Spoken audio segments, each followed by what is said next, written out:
Olá, pessoal, tudo bem com vocês? Para quem ainda não me conhece, meu nome é Fernanda Queiroga, sou especialista em direito administrativo e hoje vamos dar continuidade à nossa conversa sobre a preclusão e o pedido de reequilíbrio econômico-financeiro. Nós já conhecemos o Instituto da Preclusão, seus tipos que são a preclusão temporal, consumativa, lógica, punitiva e administrativa. Inclusive, apresentamos exemplos de cada tipo. Falamos um pouco sobre a incidência da preclusão na repactuação, no reajuste, lembrando que estes mecanismos de equilíbrio econômico-financeiro correspondem à área ordinária. Falamos da possibilidade de reajuste retroativo e automático se ocorre renúncia tácita ao reajuste de preço, mas e na revisão contratual, ou como também é chamada de recomposição do equilíbrio contratual, oriunda da área extraordinária, será que ocorre a preclusão? Esse será o tema de hoje. Então, sem mais delongas, vamos para o vídeo.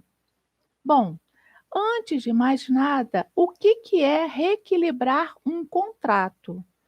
Reequilibrar significa tornar a equilibrar o que se pressupõe ter havido equilíbrio em momento anterior. Parte-se do pressuposto que, quando da efetivação da proposta, ele estava em equilíbrio e no momento posterior não mais estava. De que forma? Ao ser firmado o contrato administrativo, via de regra, após o procedimento licitatório, supõe-se que a remuneração ou a retribuição ela seja compatível com os encargos da empresa contratada. Porém, quando em momento posterior as inúmeras variáveis sociais, mercadológicas ou derivadas de outros fatores, inclusive o tempo, influenciarem as condições iniciais do pacto de tal forma que a remuneração e os encargos não se mantiverem nas mesmas condições, fica caracterizado que houve um desequilíbrio econômico-financeiro e que há necessidade de quê? De reequilibrar. Tais condições podem resultar em prejuízo para a contratada ou para a administração pública, a depender do resultado dessa equação. Antes de prosseguirmos, vamos falar um pouquinho sobre essa equação econômico-financeira. Segundo o professor Renato Geraldo Mendes, há uma relação inseparável entre os encargos e a remuneração ou retribuição, visto que a remuneração é essencialmente formada com base nos encargos.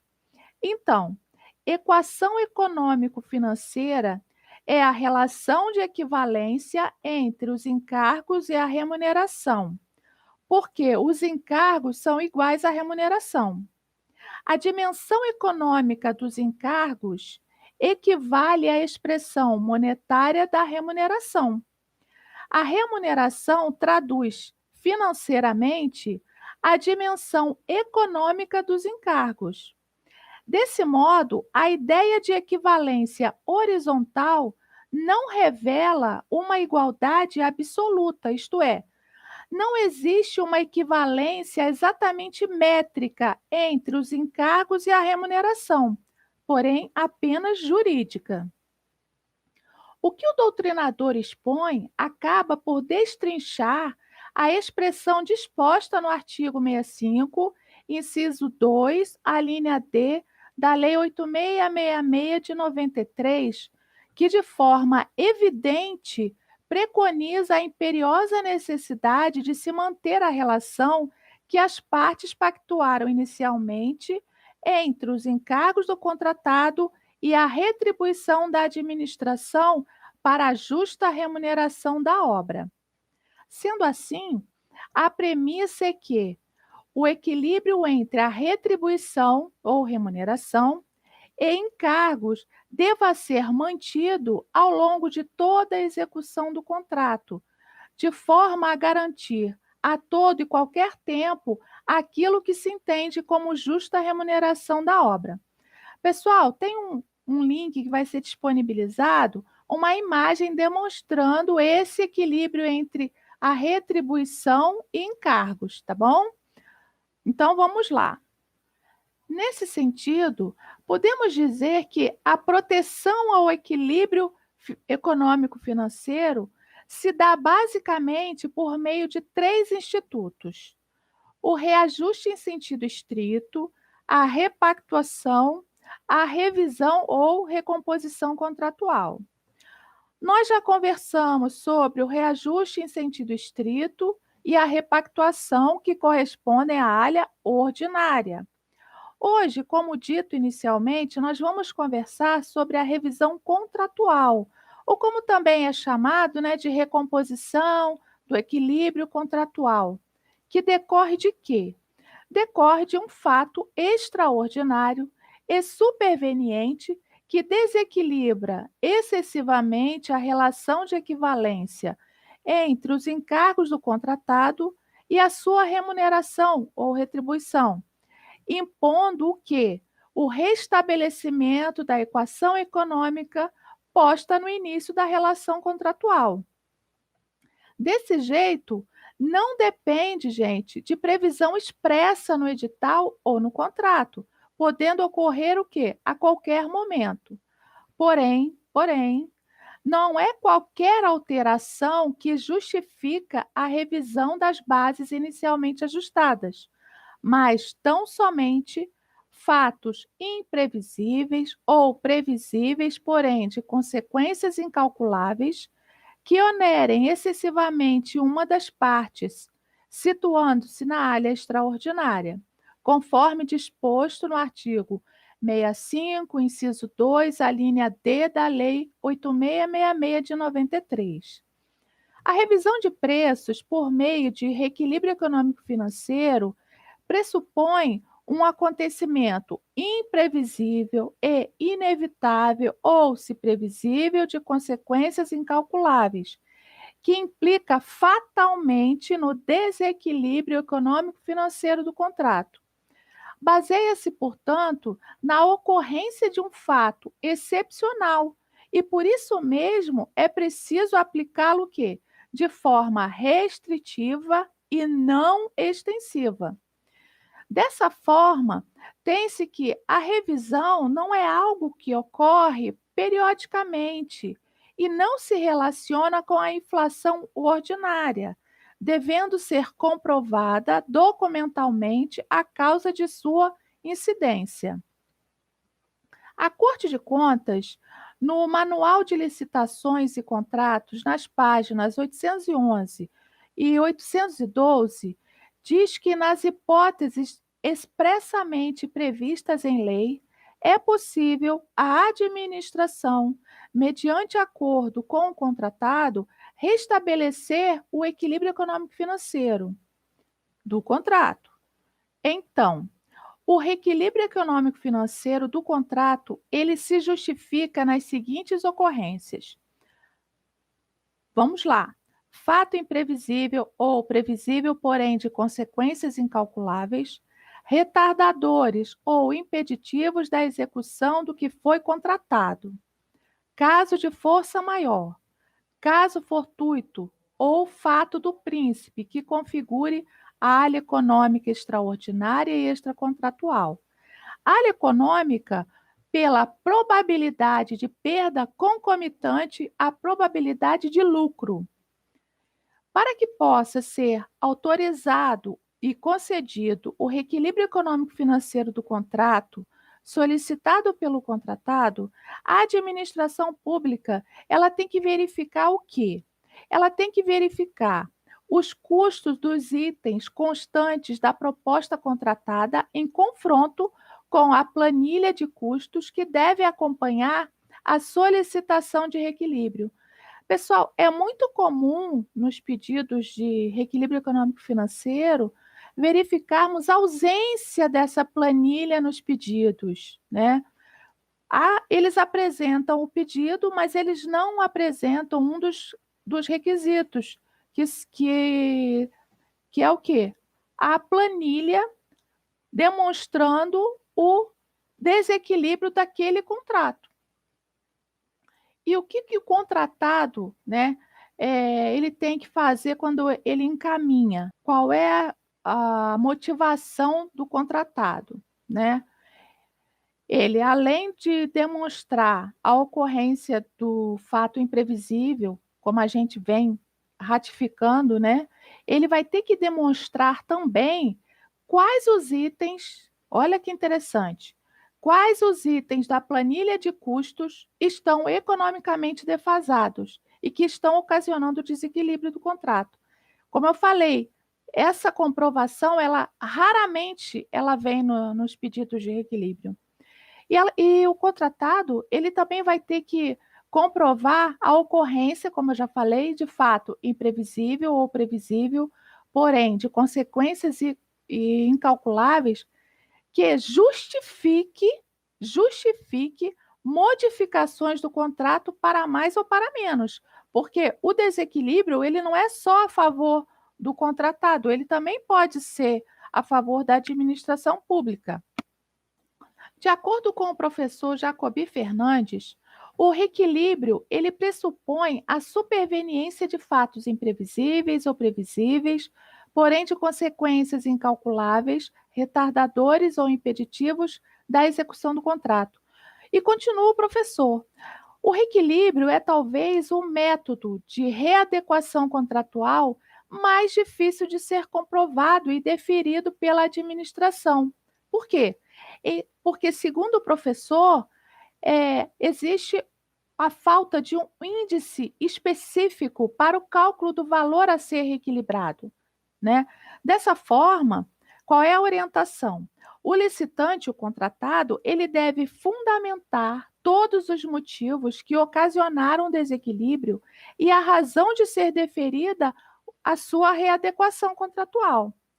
Sobre o assunto, a Corte de Contas, nos acórdãos de 1884 e 1431, ambos de 2017, entendeu que a simples diferença de preço não é suficiente para demonstrar a necessidade do reequilíbrio. E a variação cambial por si só, esses acórdãos, eles estão relacionados ao aumento da variação cambial. Então, ele fala assim: e a variação cambial por si só, igualmente, não pode servir como requisito para o reequilíbrio, devendo outros fatores serem observados nessa análise. Então, considerando que a revisão contratual não necessita de previsão expressa no edital ou no contrato, considerando que pode ser pleiteada quando o contratado verificar a ocorrência de eventos imprevisíveis ou previsíveis, porém de consequências incalculáveis, pergunta-se: é possível ocorrer a preclusão? Bom, a preclusão é um princípio basilar ao processo administrativo. Trata-se de uma opção do legislador em prestígio aos princípios como da segurança jurídica e da celeridade processual. Nas lições de Alexandre Câmara, considera-se preclusão o quê? A perda da possibilidade de praticar um ato processual. Observamos que a preclusão ela vem como importante medida impeditiva para a celeridade processual, propondo o quê? Um termo temporal, lógico ou consumativo, pelos quais as partes perdem a prerrogativa de praticar determinado ato processual. Nós vamos nos fixar basicamente na preclusão lógica. E o que é a preclusão lógica? A preclusão lógica ocorre quando o sujeito do processo, em razão da prática de um determinado ato, ele perde a possibilidade de praticar outro que com ele seja incompatível. A preclusão lógica, ela é uma manifestação da boa-fé processual, que tem entre seus efeitos a vedação de comportamentos contraditórios.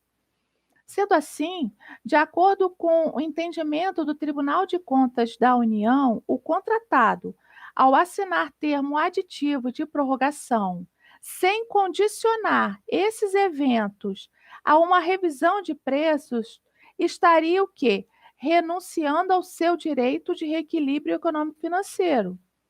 No acórdão 4.365 de 2014 da primeira Câmara, o Tribunal de Contas da União, ele decidiu que a empresa, ao iniciar tardiamente a execução dos serviços, sem condicioná-la à revisão de preços implicitamente, ele vai o quê? Ele vai reconhecer a adequação e a execuibilidade dos valores propostos na licitação, o que configura, né, renúncia ao reequilíbrio econômico-financeiro das condições iniciais postas, dando ensejo a quê? Dando ensejo à preclusão lógica. Então, a preclusão lógica também ocorre na revisão contratual proveniente da área extraordinária. Eu trago para vocês, rapidinho, um caso muito interessante sobre pedido de reequilíbrio econômico-financeiro, no qual uma empresa solicitou revisão contratual por entender que houve um gasto excessivo em determinados insumos. Esse pedido foi devidamente analisado, respeitado o contraditório e a ampla defesa, e ao final da tramitação do processo, o pedido foi indeferido. A administração pública, ela notificou a empresa para que no prazo de 10 dias úteis apresentasse resposta, se manifestasse a respeito do indeferimento. Ocorre que a empresa quedou-se inerte por aproximadamente 2 anos, até que apresentou manifestação, alegando que outra empresa, num caso similar, teve seu pedido deferido. O que aconteceu nesse caso? Nesse caso, foi identificado a preclusão lógica e temporal. Por quê? Porque quando a administração enviou o ofício para apresentação de manifestação acerca do indeferimento, foi concedido um prazo para a resposta de 10 dias úteis. E a empresa quedou-se inerte por aproximadamente 2 anos, ensejando a preclusão lógica e temporal. Temporal pelo prazo, né? Pois ela deveria ter apresentado resposta em 10 dias úteis do recebimento do ofício. E lógica, porque ela praticou outro ato incompatível com aquele que deveria ter praticado, né? Porque ela deveria ter apresentado resposta sobre o indeferimento, né, do seu pedido e não renovado o pedido inicial. Pessoal, o reequilíbrio econômico-financeiro, né, ele também está previsto na Lei 14.133 de 2021, que é a nova lei de licitações. Ela está em vigor desde 1º de abril de 2021. Na nova lei de licitações, o reequilíbrio econômico-financeiro do contrato está previsto no artigo 124, inciso 2, a linha D, que diz o seguinte: os contratos regidos por esta lei poderão ser alterados com as devidas justificativas nos seguintes casos: para restabelecer o equilíbrio econômico financeiro inicial do contrato, em caso de força maior, caso fortuito ou fato do príncipe, ou em decorrência de fatos imprevisíveis ou previsíveis de consequências incalculáveis que inviabilizem a execução do contrato tal como foi pactuado, respeitada, em qualquer caso, a repartição objetiva de risco estabelecido no contrato. Interessante notar que a referida linha, né, D que nós acabamos de falar, nas palavras do professor Marçal Justem Filho, consagra uma diferenciação entre eventos aptos a afetar a relação original entre encargos e vantagens, e prevê a possibilidade da recomposição da equação quando o evento afetar a parte a qual o risco não tenha sido alocado. O que significa? Significa que essa equação ela será definida a partir da matriz de riscos previamente elaborada. Sendo assim, na ocorrência de eventos supervenientes, a matriz de riscos deverá ser observada na solução de eventuais pleitos de reequilíbrio pelas partes. Por exemplo, aquele risco que venha a se materializar, tendo sido alocado à parte requerente, não dará direito ao reequilíbrio, devendo então o contratado suportar suas consequências. Desse modo, segundo os professores Bruno de Almeida e Jamile Rana Mansur, tivemos o rompimento da lógica tradicional da Lei 8666 de 93, pela qual o equilíbrio econômico-financeiro ele é avaliado de uma forma estática e a área extraordinária é atribuída legalmente à administração, havendo praticamente um direito subjetivo do contratado à recomposição na hipótese de ocorrerem o quê? Fatos imprevisíveis e supervenientes. Por sua importância, vale mencionar que o próprio Tribunal de Contas da União, ele já vinha recomendando a utilização de matriz de riscos nas contratações integradas do regime diferenciado de contratações públicas, regido pela Lei 12.462 de 2011, como também em todos os regimes de execução nas contratações realizadas por estatais.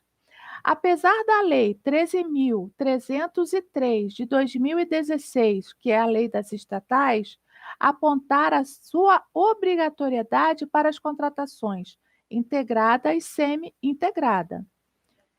Então, observamos que a matriz de riscos na nova lei de licitações, ela terá enorme importância para o equilíbrio econômico-financeiro do contrato, visto que essa equação ela será definida a partir dos riscos assumidos pelos contratantes. Ou seja, na ocorrência de eventos supervenientes, a matriz de riscos deverá ser observada na solução de eventuais pedidos de reequilíbrio pelas partes. É por isso que o parágrafo 5º do artigo 103 da Lei 14.133 de 2021 prevê que, atendidas as condições do contrato e da matriz de alocação de riscos, será considerado mantido o equilíbrio econômico-financeiro, renunciando as partes aos pedidos do restabelecimento do equilíbrio relacionados aos riscos assumidos. Isso porque, se a parte assumiu aquele risco traçado na matriz, presume-se que a eventualidade de sua ocorrência, ela já foi o quê? Precificada na proposta, havendo uma espécie de renúncia prévia ao pleito de reequilíbrio na eventual materialização desse risco. Para vocês terem uma ideia do que seja uma matriz de riscos, há um link na descrição do vídeo onde apresentamos um exemplo de matriz de riscos. Nessa matriz, vocês vão verificar o tipo de risco, a descrição, a sua materialização, sua mitigação e a alocação desse risco. Interessante notar que a nova lei, ela admite excepcionalmente o pedido de reequilíbrio quando se referir às alterações unilaterais determinadas pela administração, conforme disposto no artigo 124, inciso 1, quando houver o quê? Modificação do projeto ou das especificações para melhor adequação técnica a seus objetivos e quando for necessária a modificação do valor contratual em decorrência de acréscimo ou diminuição quantitativa do seu objeto, ou no caso de aumento ou redução por legislação superveniente dos tributos diretamente pagos pelo contratado em decorrência do contrato. Pessoal, Na primeira hipótese, que trata da alteração unilateral, cuida-se de quê? De um mandamento da própria nova lei de licitações, disposto lá no artigo 130, o qual dispõe que, caso haja alteração unilateral do contrato que aumente ou diminua os encargos do contratado, a administração deverá restabelecer, no mesmo termo aditivo, o equilíbrio econômico-financeiro inicial. Percebam, deverá restabelecer, é uma obrigatoriedade. Já o segundo caso, que fala de aumento ou redução por legislação superveniente dos tributos, nós temos o quê? Nós temos a aplicação da teoria do fato do príncipe, quando há um aumento superveniente da carga tributária incidente sobre o contrato. Caso em que também deverá, é uma ordem, haver a recomposição do equilíbrio conforme prevê o artigo 130 da Lei 14.133 de 2021. Então, pessoal, como é de praxe, vamos conhecer um julgamento referente ao pedido de recomposição do equilíbrio econômico-financeiro, onde ocorreu a preclusão lógica. Vamos lá. Uma empresa ajuizou uma ação declaratória e condenatória de recomposição de equilíbrio econômico-financeiro contratual em face de um determinado município na modalidade concorrência pública no regime de empreitada por preço unitário, tendo por objeto a execução da segunda parte das obras de drenagem urbana.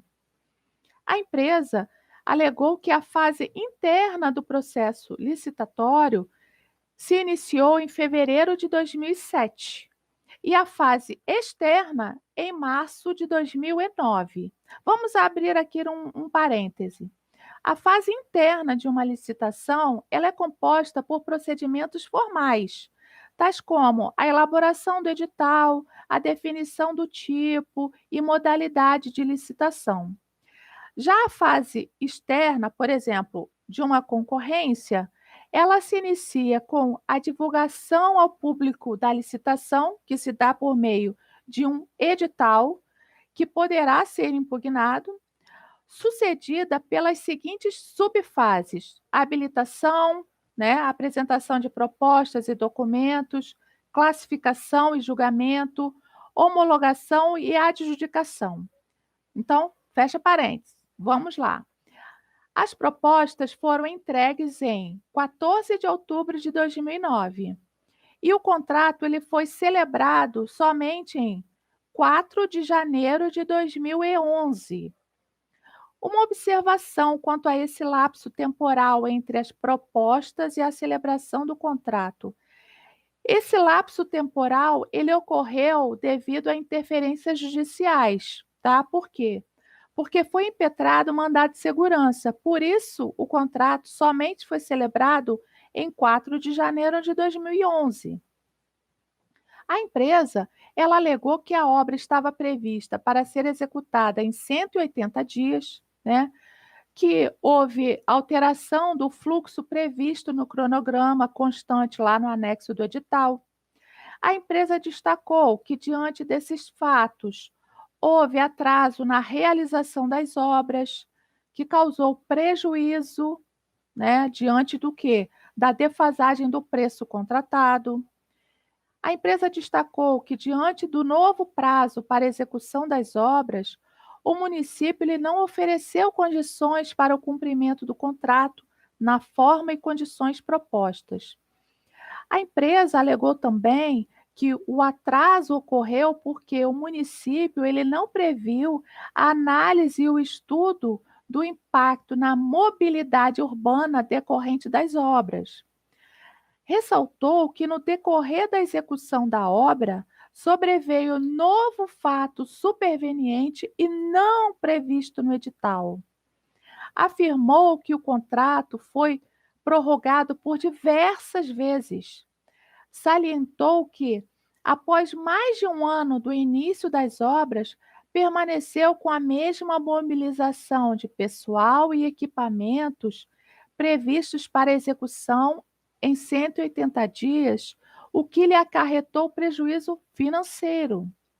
Alegou ainda que não é aceitável suportar o ônus sem a contraprestação financeira para manter de modo permanente a estrutura de pessoal e logística por mais de um ano, com a manutenção dos preços estimados em 2007, sendo devido o equilíbrio econômico e financeiro, diante da desproporção de equivalência de interesses estabelecidos no momento da apresentação da proposta e da assinatura do contrato.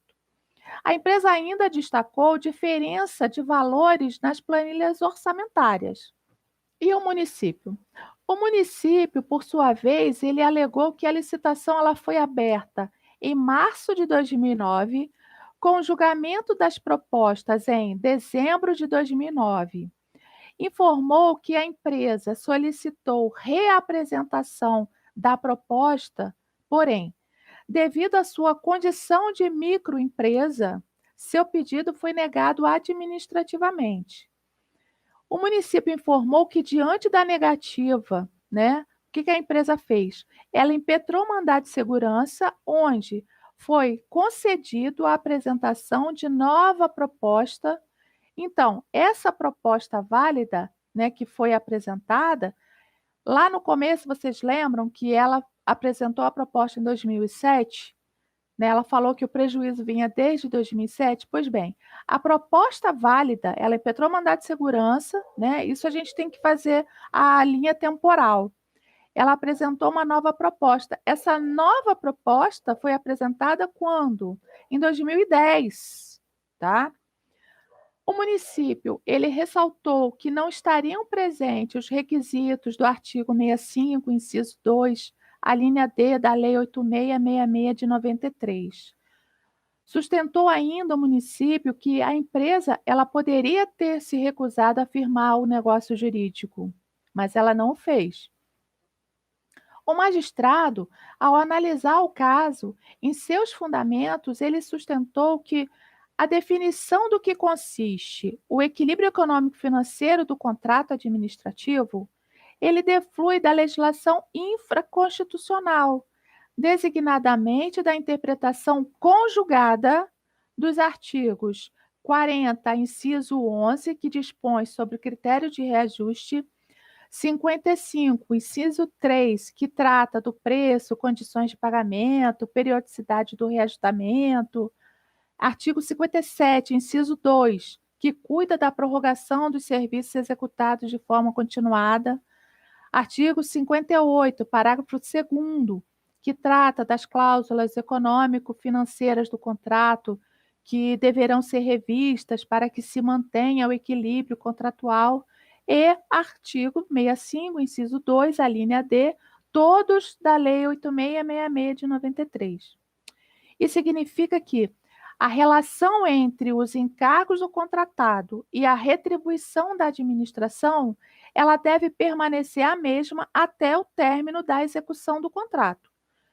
Destacou o magistrado que a revisão de preços prevista no artigo 65, inciso 2, a linha D da Lei 8666 de 93, pressupõe determinadas circunstâncias decorrentes da superveniência de área extracontratual e extraordinária, ou de consequências incalculáveis, suscetíveis de provocar o quê? O retardamento da execução do contrato administrativo ou de inviabilizar a execução desse contrato. Logo, a manutenção do equilíbrio econômico-financeiro do contrato administrativo, no caso, né, a pretensão de alcançar o reequilíbrio dessa equação implica, a priori, a existência deste ajuste celebrado com a administração pública, para então se analisar se houve descompasso entre as obrigações assumidas pelas partes.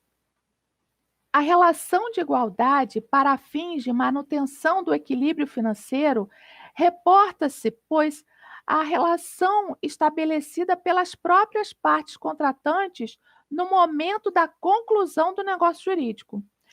Tal hermenêutica ela vai ao encontro dos princípios da boa-fé, da impessoalidade e da igualdade, os quais preservam a oportunidade de todos os interessados de participar isonomicamente do certame.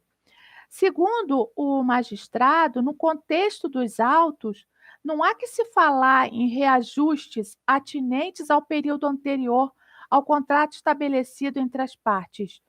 Destacou o magistrado que não se pode perder de vista que o contrato administrativo ele foi aditado em 6 oportunidades, sendo que a empresa contratada ela não manifestou qualquer ressalva ao equilíbrio econômico-financeiro. E o que, que aconteceu? Ela cumpriu o contrato até o final. Tal fato incide tanto a preclusão temporal, né? Por quê? Porque ele não se manifestou oportunamente, como a preclusão lógica, na medida em que a empresa, ao formalizar novos aditivos, prevendo a readequação do preço e a prorrogação do prazo contratual, ela aceitou as condições de execução do objeto contratual. A propósito, eu cito o magistério de Marçal Justem Filho, que diz o seguinte: a preclusão lógica, ela se configura quando o sujeito adota determinada conduta, seja ela ativa ou omissiva, que é incompatível com outra, fazendo presumir o quê? A sua vontade de excluir outras alternativas. A preclusão lógica, ela envolve uma presunção sobre a vontade do sujeito. Se existem diversas alternativas de conduta reciprocamente excludentes entre si, a opção do sujeito por uma delas significa a rejeição quanto às demais. Em alguns casos, o direito expressamente prevê a preclusão lógica. Nós podemos citar como exemplo o artigo 41, parágrafo 2º da Lei 8666 de 93, que determina que a ausência de impugnação ao edital causa decadência, ou melhor, causa o quê? Preclusão da faculdade de fazê-lo posteriormente. Observem que a preclusão lógica ela pode ser aplicada independentemente de expressa previsão normativa. Bastando o quê? Bastando existir situação em que as diversas condutas retratem manifestações de vontade excludentes entre si, o que permitirá a dedução de que, ao optar por uma determinada solução, o sujeito rejeitou outras alternativas. Notem que a alegação em momento oportuno permitiria à empresa, no nosso caso aqui, não só renegociar o valor convencionado bilateralmente, porém, não sendo aceita tal solução, ela poderia se liberar do contrato sem qualquer ônus, desde que houvesse né, agido com esse objetivo antes de formalizar o quê? Os termos aditivos. No caso em análise, a empresa ela afirmou termos aditivos sucessivos, com expressa concordância com os novos valores contratuais reajustados.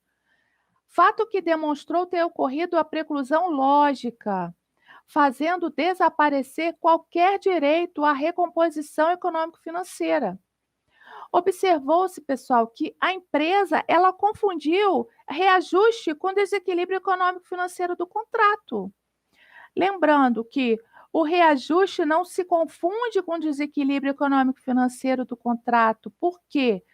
Porque o reajuste decorre da própria aplicação contratual, geralmente é automática, com o escopo de quê? De recompor a alteração prevista no contrato. Já o reequilíbrio econômico-financeiro da área extraordinária não é automático. Ele pressupõe o quê? A demonstração cabal de fato imprevisto e imprevisível e implica alteração contratual. A recomposição de preços é o procedimento destinado a avaliar a ocorrência de evento que afeta o quê? A equação econômico-financeira do contrato e promove a adequação das cláusulas contratuais aos parâmetros necessários para recompor o equilíbrio original. E mais, não foi localizado nos autos prova de que ocorreu essa desproporção além do contratado, conforme a empresa apontou. Nesse sentido, o magistrado ele entendeu ser inviável acolher a pretensão da empresa, sob pena, inclusive, de ofensa à vedação ao comportamento contraditório. Então, pessoal, por hoje é só. No nosso próximo encontro, nós vamos aprofundar um pouquinho mais sobre a área extraordinária, onde vamos nos deparar com o seguinte questionamento: em um mesmo período contratual, é possível que o contrato seja revisado, reajustado ou repactuado? Obrigada a todos pela atenção. Se vocês tiverem alguma dúvida, deixem aqui nos comentários que eu vou tentar responder o mais rápido possível. E o pensamento de hoje é de Ayrton Senna. Eu sou parte de uma equipe. Então, quando eu venço, não sou eu apenas quem vence. De certa forma, termino o trabalho de um grupo enorme de pessoas. Deus abençoe a todos.